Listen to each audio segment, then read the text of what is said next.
I put a coat of feeding wax on this and let it sit for a little bit, and now I'm just wiping it off.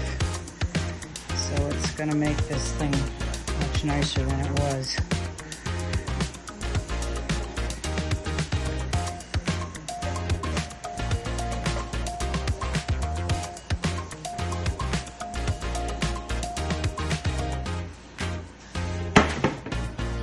So we're using this compressor, and this is a like a tire pump, and that little piece there, which is small enough that it will go there.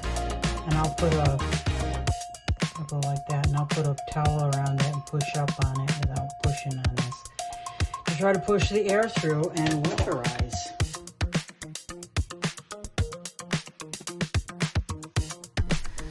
Here are some final shots of staging. We're still doing a little fine tuning, but for the most part this is the general idea of where we're placing things, what we're adding, some towels in the bathroom. All of these placements will be the same. There's a few things we will add and a few things we will take away, but we added this bed in the sitting room. It's also a sofa couch. This furnace has been renovated and all fixed around the platform. Next project will be cleaning this off and trying to show all of the stone that's under here, because it'll make it look much neater and clean.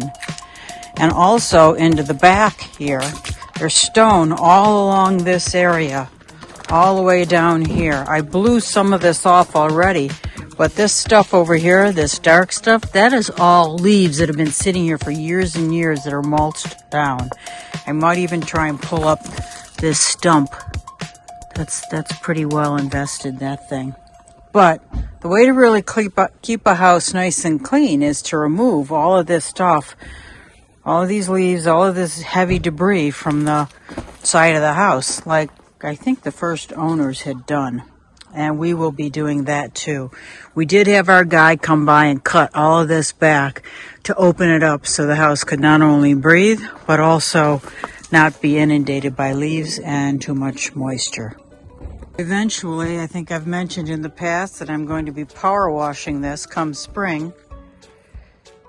But what I did before that was I put something called rock hard in all of these grooves because it wasn't maintained well. So I put rock hard in all of these and on top, because it was big grooves, because they just let the water beat on it and ruin it. So I'll be sanding this down and painting it with an opaque stain that matches this color, which is called redwood.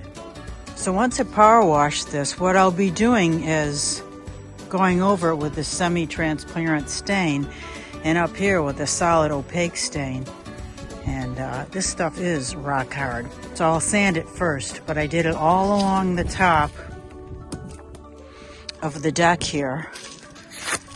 This is what I used to fill in all of these irregular cracks and stuff. And this was a pretty deep piece, and this was pretty nasty too. So you can see I've covered all of that. And these trees, they were completely hanging over and making it not only dark, but throwing lots of water and moisture and just a mess on this deck, which we are in process. And again, more of this over there and over there, and that'll all happen soon.